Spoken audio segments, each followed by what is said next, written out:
123 đi alo.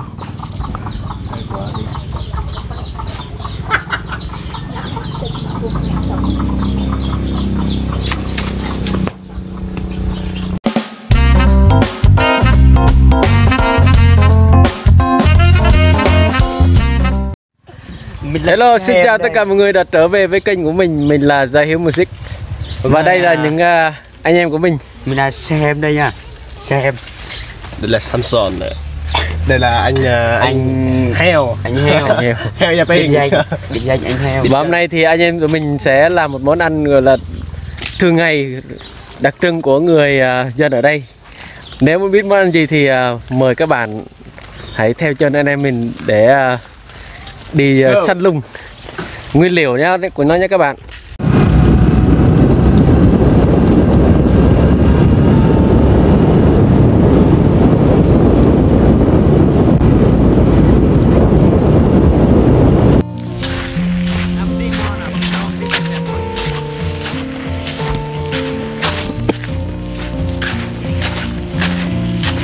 Đây là suối Peng nhé các bạn, suối Peng ở chỗ mình nhé. Đây là suối Peng nha mọi người ơi. Người ở đây thì biết ở đây chứ người khác không biết đâu. Suối Peng.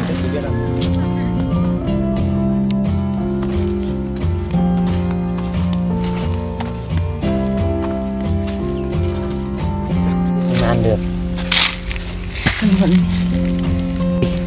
Anh Heo. Quả này ăn được nha các bạn. Không biết quả gì nhưng mà ăn được. Quả này thì dưới đây gọi là gì? Quả nơi. Quả nơi. Xem anh Heo ăn quả nơi này. Review. Rất là ngọt luôn. Rất là ngọt luôn. Rất là ngọt luôn. Bên trong nó bùi bùi giống như là khoai lang các bạn ơi. Em mà sắp biết trước luôn. Ăn giống quả khoai lang. Đây anh em là nghe cũng là lươi. Đây là quả nơi nha các bạn. Quả rừng. Da nó hơi sần sùi. Nhưng mà nó ngon, trong nó ngon. Quả đây này, nhìn đẹp nhưng mà nó ăn nó bùi bùi các bạn. Như 10 quả sầu riêng. đây là quả độc nha mọi người ơi. Mặc dù quả này nó đẹp nhưng mà nó độc lắm các bạn. Ăn mò già lắm. Bay lắc luôn mọi người. Ăn mò già vào là đi Tây Thiên luôn. ăn là cặp mấy anh thường hồn luôn.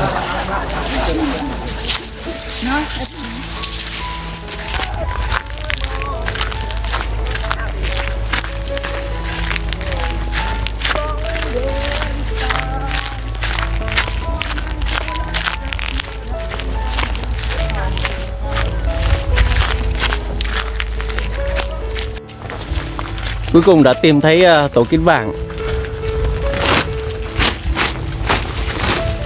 Đây cái gì? Quá.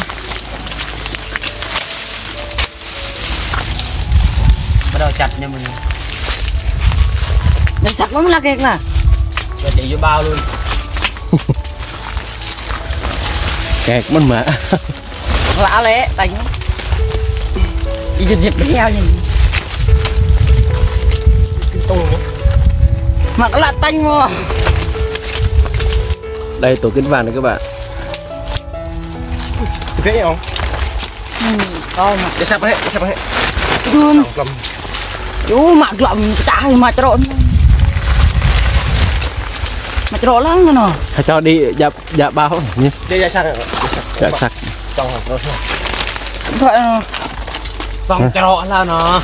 đồng quẩm nó. Cái là phu hoặc là Càng dream đi mạng này.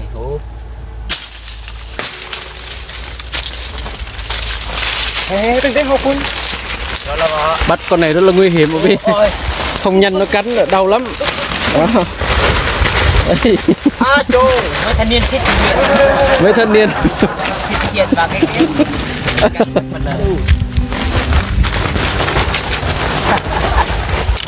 Cô báo nó trong quần này. Đây kiến vàng này các bạn. To không này.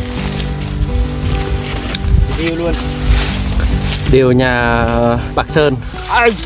Nè, đấy, quả to này. Hạt điều to.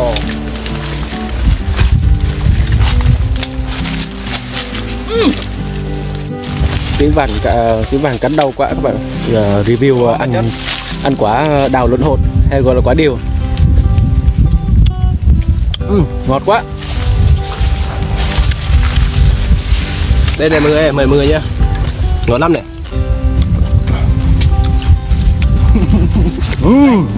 Lại chỉ bút mình về quá. Ngon tuyệt của mèo.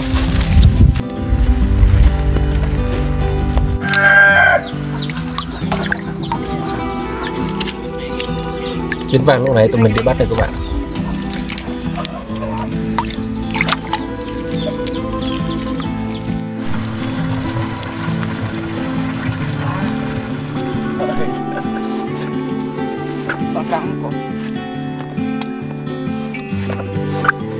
Bây giờ mình bắt đầu cạo nha mọi người ơi. Cạo đu đủ, cạo xương xương thôi.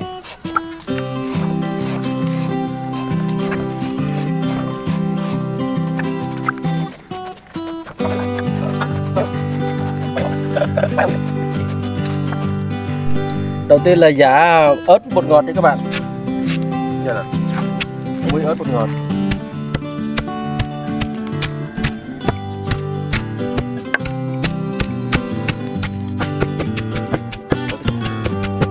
Ngày xưa mình quên rồi.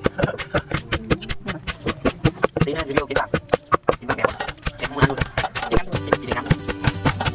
Tại mọi người. Nó cháy luôn.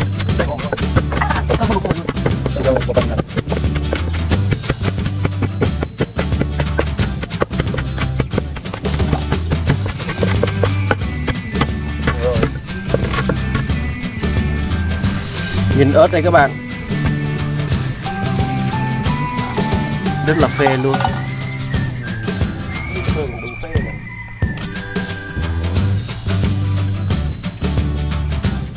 Nhiều làm xong xưa nữa. Tiếp theo là bó kiến vàng lúc nãy các bạn, còn là kiến chúa. Kiến vàng lúc nãy rất là Kiến quả rồi.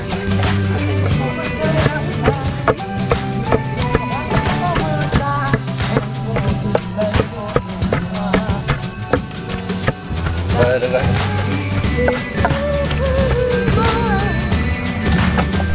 Và công đoạn cuối cùng là bỏ đu đủ đã vào sẵn và đun tối các bạn.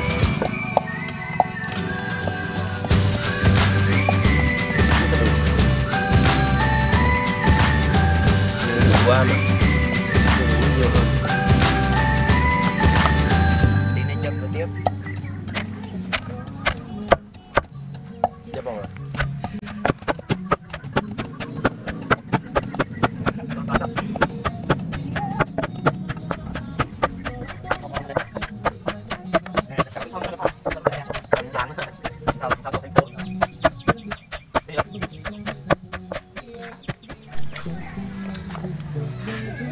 Không có đi nữa nào.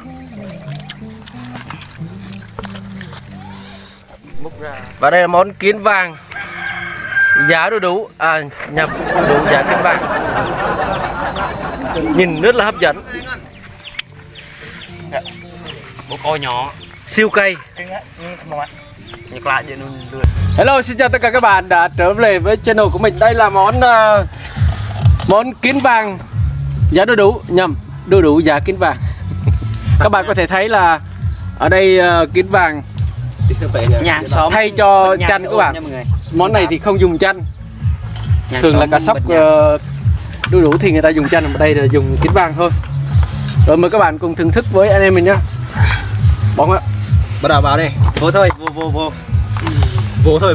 Bỏ thịt nhấp. Nhìn thôi, chảy nước miếng rồi. Nhìn thương đủ phê rồi. Hàm phê nè mọi người ơi. Món gì gà nướng này. Đã quá các bạn.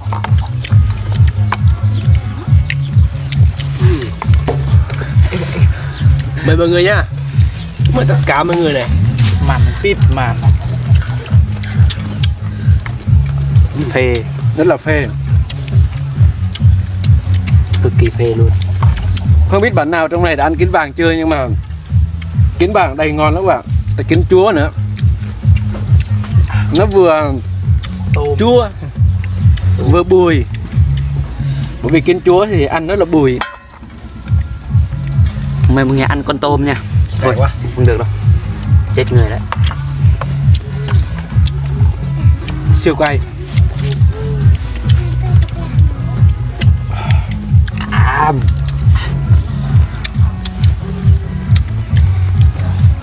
Hai mươi mấy trái ớt, gần 30 trái.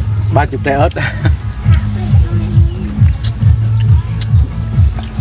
Bọn này ra lắm rồi nè.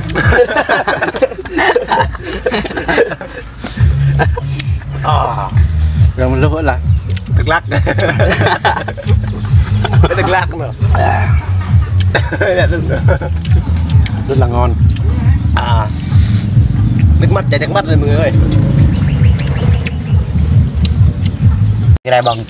Bong đi cái này, bong rồi.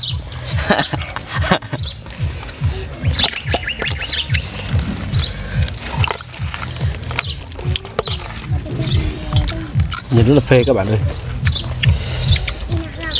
Siêu cay.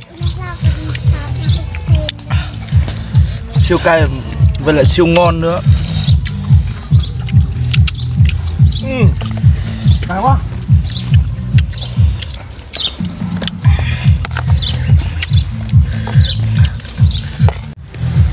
Đây được Rất là cay các bạn. Cái này chắc phải hơn cả mì cay cấp độ 10 ấy. Bởi vì nó mười mấy trái, hơn 20 trái ớt. Đây. Giờ đã đây. Hay không? Nghe tên này nè. Tên này. Anh đây đang phê kình.